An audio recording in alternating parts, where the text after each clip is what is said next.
Yeah, I pitched last time in August, so now it's September, and we actually have some pretty exciting new traction for the past month. So I'm excited to share with you all today. And I know there are some new investors here, so um, uh, this will be the first time I would be talking about this for you guys.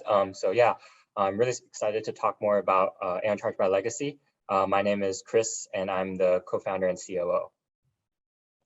So as a recap, what is AeonCharge? So we're building the universal payment passport for electric vehicle charging, which allows drivers to activate, locate, and pay for EV chargers across all network providers in the United States. Why do we exist? Because EV charging today is broken. And we know this is true from interviewing 430 EV drivers.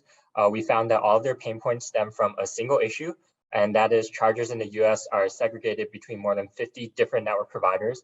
All of them have restricted access. They all require like their EV drivers to juggle between multiple network apps to fulfill their daily charging needs. So basically, in other words, there are way too many EV charging networks out there, and there's no one-stop universal solution. So because of how unreliable EV charging is, 9 out of 10 EV drivers own a second gasoline vehicle, and even worse, 2 out of 10 EV drivers abandon their vehicles altogether. So this is currently the largest barrier for EV adoption in the US.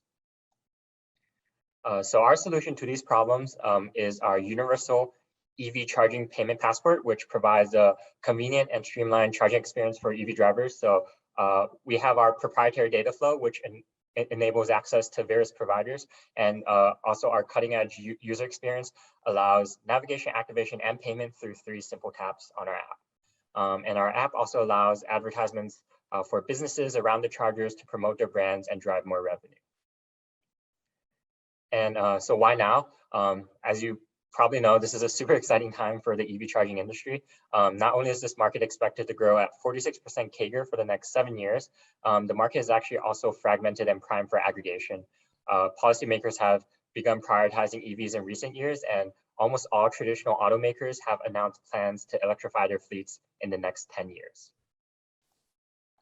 Our market isn't just a high growth future opportunity, it's actually already massive today. So based on a bottoms-up calculation, our total revenue opportunity in the US is just over 700 million today, and this is expected to balloon to $95 billion at total EV saturation. Our core business model is being a demand aggregator, really similar to Kayak, Airbnb, or DoorDash. So we have a user side and a B2B side. So on our user side, we offer a freemium model where we take 10% per transaction, and we offer monthly subscriptions for discounted or unlimited charging. And then on our B2B side, we get advertising revenue from nearby businesses. So these are like restaurants, bars, and grocery stores. With this business model, we have a really strong go-to-market strategy, which consists of a mix of online and in-person channels. We're utilizing both traditional and guerrilla marketing tactics. And with these channels, we have a promising LTV to CAC ratio of 30 for users and 45 for sites. So these ratios might seem really high right now, and that's because our CAC is really low. We've barely penetrated the market, and we've been using a lot of free guerrilla marketing techniques. So we do expect this CAC to increase in the future. We just launched our closed beta in June, and our traction so far has been really, really exciting. We hit our offering limit of 175,000 for equity crowdfunding. Many of these are EV driver investors who are fed up with the current state of public charging. We've seen more than 100% month-over-month user growth. Now we have more than 8,000 waitlisted users and an NPS score of 84, and we have 4 of the largest charging networks already integrated in just 3 months. We're backed by 17 organization presidents. They all represent their EV organizations in their respective states. We're official partners with the National Board of the EAA, which is the largest EV organization in the country. And then just earlier this week, we found out we were accepted into Techstars Seattle, which is one of the highest performing Techstars accelerators. They have 3 unicorns and a 22% exit rate. And we're also VC backed. When we compared ourselves to the competition, we're able to achieve the most coverage while also offering the best experience. So our closest competitor, Greenlots, they have 4 charging networks already, and they've been around for 13 years. We've already matched this in just 3 months' time, and we actually have 5 additional leads for a public launch in November. So we're able to achieve the speed of execution because of our proprietary data flow. Our competitors are using old school API partnerships, which require two-way dedicated teams to maintain the libraries. Our method utilizes our proprietary charging protocols, which only requires a single encryption key from our partners with no additional effort. And to execute on all this, Dewey and Lin, our technical founders, they give us their unfair advantage with their deep understanding of the EV charging protocols and OCPI. I've had strategy and finance experience, and then Moscato, he is our Chief Happiness Officer.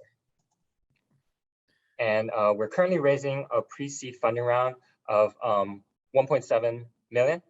We've raised $500,000 in our previous rounds before, and then we're mostly raising this for marketing and product iteration in the future.